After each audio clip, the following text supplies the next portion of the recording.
so the last section is to talk about chromosomes, but this time instead of chromosomes as far as sex, we're going to talk about what happens when we deviate from the normal number of chromosomes. All right. So what we're looking at here in this picture is a colorized version of what we call a karyotype. And I've got another one here on the other page with all of them. These are chromosomes that have been organized so that we can take a look and see, are the chromosomes all there? Are the full chromosome there? Are there the normal number of chromosomes? Because that can tell us if there is a genetic disorder and so on. So here is the karyotype. So this is going to display an individual's complete set of chromosomes. And you can see these guys are paired up. So 1, 2, 3. And these karyotypes are going to be built from cells that are in S phase. Because if you look at them, they are going to look more like the X shapes. If you look closely, they've got the little pinches, which are the centromeres on them. This is the only time that the chromosomes are fully visible. And so this is when they're going to be building this. They're going to find a cell that is in S phase or is completed S phase and heading into mitosis, where the chromosomes are all condensed. They'll pull the nucleus apart if they need to and sort out all the chromosomes and lay them out like this. And you might also notice they are in order of their size, right? And the ones that are close to the same size, they ordered them based on things like locations of the centromeres and so forth. You can see down here the 23rd pair are the sex chromosomes. So the 23rd pair always goes down here in the corner. And yeah, they were just put in that number order based on their size. So we can take samples of these from adults to be able to get a karyotype, but more commonly, we're going to collect these cells to be able to test from a fetus. And I mentioned before that we could do this, 2 different procedures, an amniocentesis, which is actually what's going on in this picture. So they're going to take it from the amniotic fluid around the fetus. This is going to be full of cells from the fetus because they are going to shed cells just like we do. The other option is what we call chorionic villus sampling, or CVS, not the store procedure. And this is where they're going to go in and obtain cells from the placenta, because the placenta forms from the same ball of cells that the embryo does. And so they're made up genetically of the same material. They're going to look for one of those actively dividing or preparing to divide cells, build that karyotype, so they can observe for genetic disease. This is one of those kinds of karyotypes that they would be looking for. So if you look at the karyotype over here, what is the genetic anomaly? What's the genetic problem with this karyotype? And hopefully you caught it. Right here, chromosome 21 has 3 copies. This is called trisomy 21 or Down syndrome. And this is a condition caused by having a single extra copy of chromosome 21. Now, it can be a full copy or it can be a partial copy, but having that extra copy creates the different characteristics that we have seen and we might be used to as far as individuals who have Down syndrome. You may or may not be familiar with individuals who have Down syndrome. I actually have someone in my family who has it. So characteristics for Down syndrome, there's a varying spectrum of learning disabilities that comes with Down syndrome. Physically, they're going to have a fairly flat facial profile. They generally have a very large tongue, so they often have speech issues. There are things like heart defects, intestinal issues, and respiratory issues. All of that comes from just a single, or like I said, a partial extra copy of chromosome 21. There are other chromosome copy issues that you can have. We'll look at some of the ones with sex chromosomes. That's one of the common ones. There's also one for chromosome 22, which doesn't have a whole lot of effect. And chromosome 20 can happen sometimes and be survivable, but those are really the only ones. Any of these other chromosomes, if you have extra copies, they pretty much are not survivable. Most of the time, they aren't even going to survive to birth. So these other ones that extra copy is too much information. If they do survive to birth, they don't survive long after.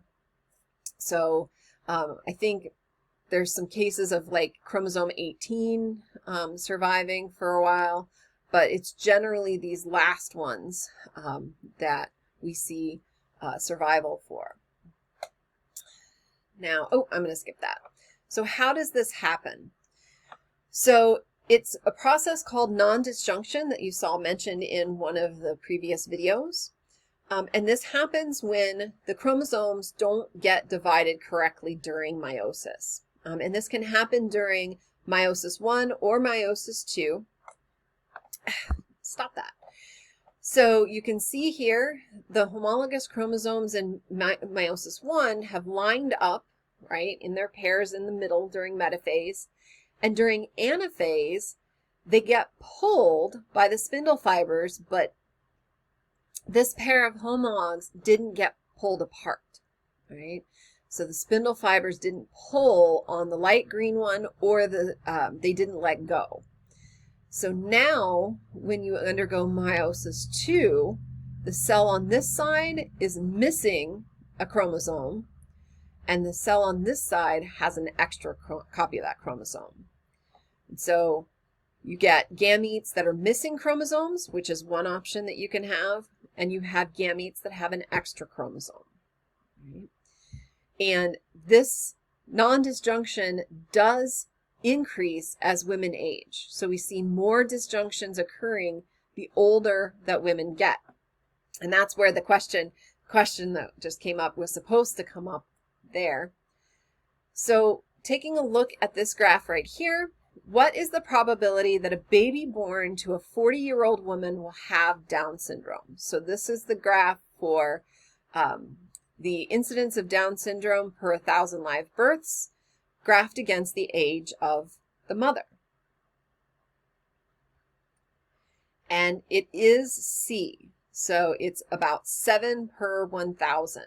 So at 40, and you can see as you get older, once you pass about 30, that probability increases, right?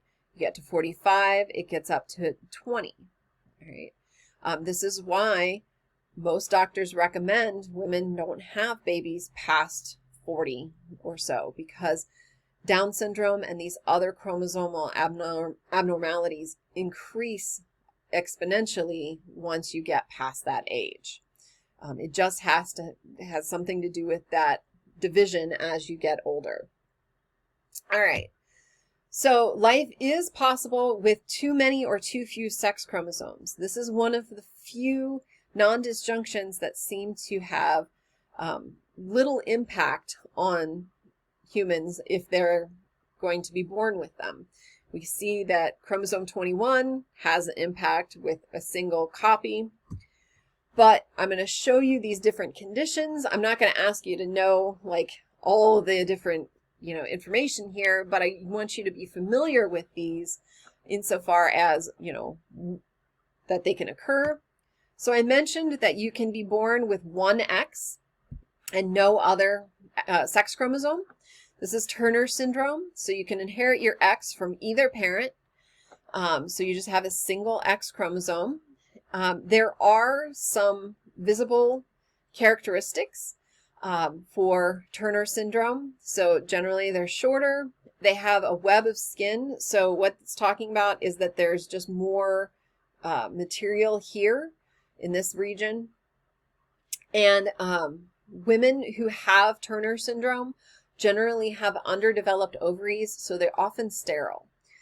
If they don't have some of these other, learning difficulties, the web and the shorter height that make it obvious that they have Turner syndrome, usually they find out that they have it if they are trying to have a child and they get tested, find out that they are missing that X chromosome. And the reason why, there's not enough of that X chromosome to produce the materials that are needed to develop the ovaries far enough to be able to get those eggs produced. All right, so the next one that I've got here is XXY. You can see the different combinations on how you can get this. So this is Klinefelter syndrome. Is this going to be a male or a female? This is a male. The way I always remember it, if you have a Y, you're a guy, at least as far as genetics go. So Klinefelter syndrome, you can see here there are some physical features that come along with it. Underdeveloped testes, kind of like you've got underdeveloped ovaries for Turner's. Lower testosterone levels, which goes along with that underdeveloped testes. Again, usually infertile, same reason. They may develop some female features, and they have long limbs and they're slightly taller than average. Mainly, I mean, if you think about it, a lot of that is not going to be very obvious. Some of it might be depending on, what they get as far as like some of the female features and so forth. But, generally not going to have a large effect on their day-to-day life. XXY males. So this is the only way that this can occur because the Y's have to come from the father. If you take a look at what we see with XXY males, generally XXY males don't know that they are unless they have some sort of genetic testing done. Because there's no reason to have any testing done. I mean, if you think about it, most of this stuff is not something that would call attention to, needing to have some sort of attention. And then XXX females, sometimes they're called meta females. Again, no obvious physical or mental issues. The only reason why an XXX female might be discovered is because she may be sterile, and they might discover it when they do genetic testing, has to inherit this from mom and dad. And so it undergoes genetic testing, finds out that they have XXX, and, that's what that's the only reason why they would discover it. All right, that wraps up chapter 8 with cell division, with mitosis, meiosis, binary fission, and things like sex chromosomes and so forth.